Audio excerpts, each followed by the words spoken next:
Hello, AD. I'm Radhikaraje Gaekwad, and I welcome you home.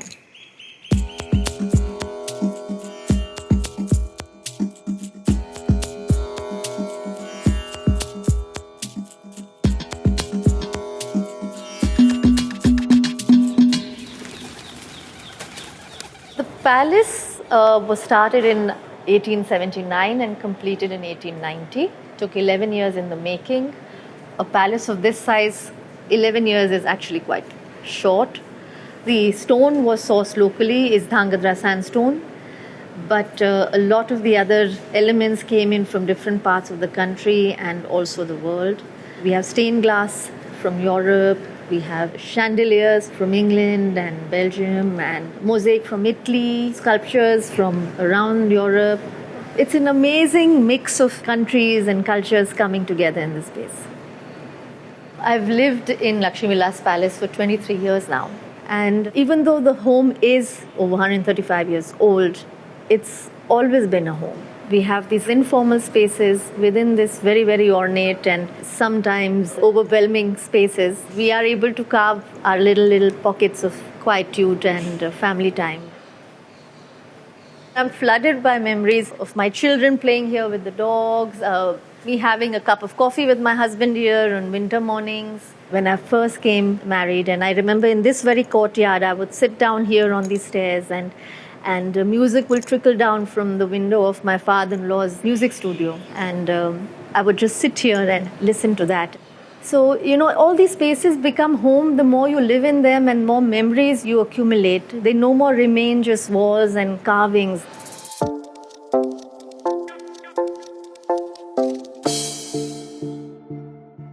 We are now in the grandest and most important public space of the palace. It's called the Darbar Hall.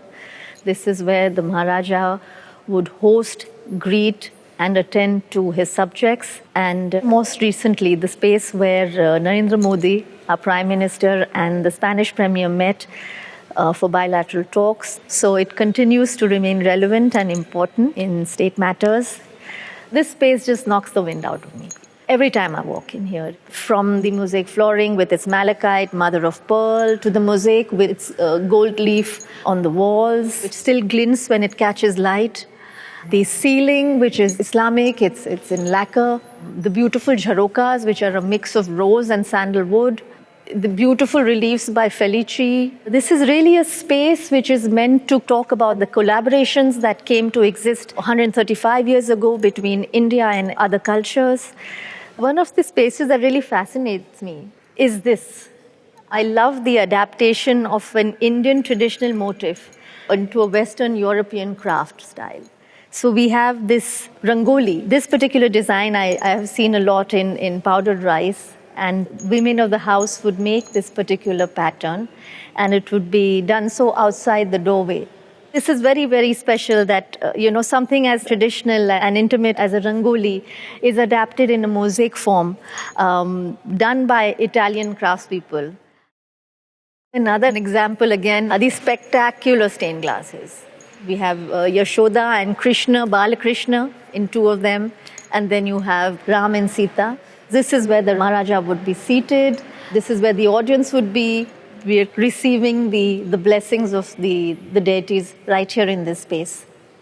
Another favorite of mine are these angels. As you can see, they are completely Indianized. They are in 9-yard saris, very Maharashtrian, and they have these beautiful crowns and earrings, and they're blowing trumpets right at the entrance.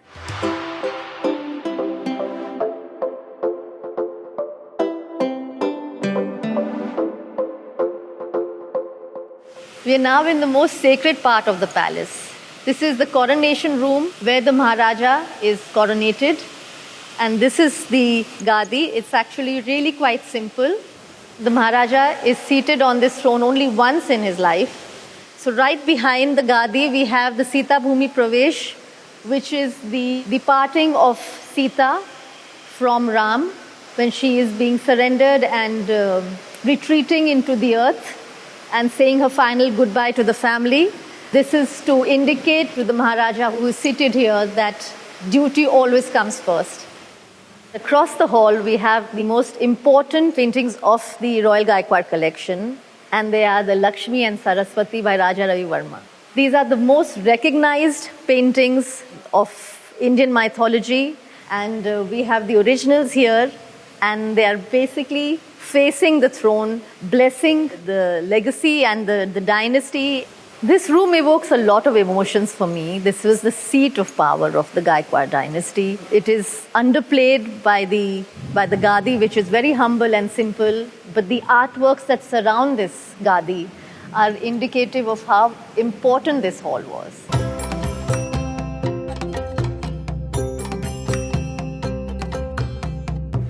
So we are in one of our private courtyards. This is a space that most of our rooms overlook, and this is one of our quieter private spaces.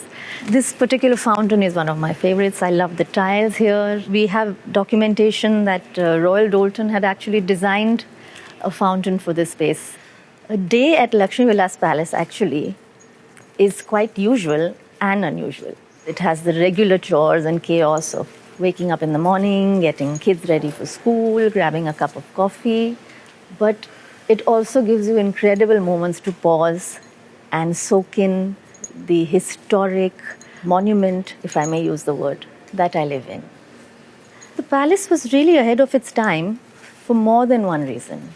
It was, of course, fitted with the latest amenities. It has one of the oldest lifts in Western India. It had concealed lighting. Over time, it had air conditioning before most institutions. It was also very modern for the vision that it had at that point of time. The palace was built for only the Maharaja and Maharani. And yet you see that there is an equal positioning of both. There is no defined cloistered space for the women of the house. So parda was not followed here, which is quite unusual for its times. And even today, after 23 years of living in this house, it's still so much to discover in this home. And I recently discovered some carvings of monkeys and scorpions, snakes. They're only in a particular area. I'd been walking past them all these years, but never noticed.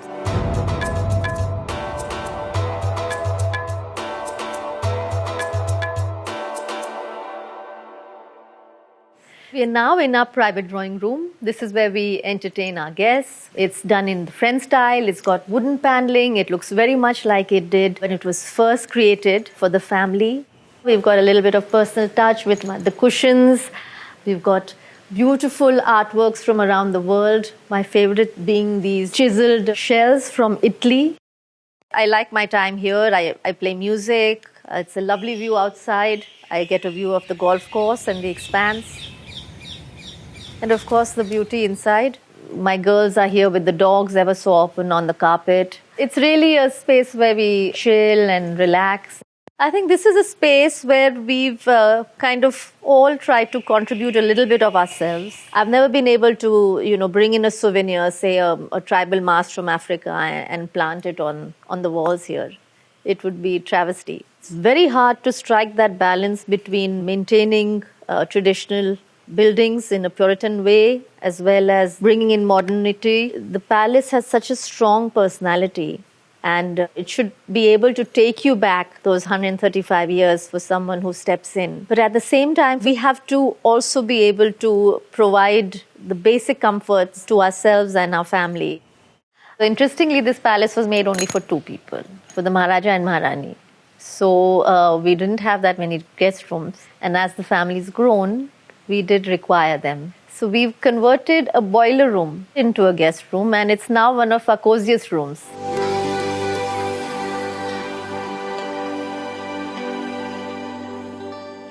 I think if the walls of Lakshmi Vilas Palace were to speak, they would say that this has been a happy home for generations of Gaekwads. Lakshmi Vilas will always be home for us, but as time flies, we also realize that we all need to adapt with the changes that the palace requires. Thank you, AD, for visiting my home. See you again soon.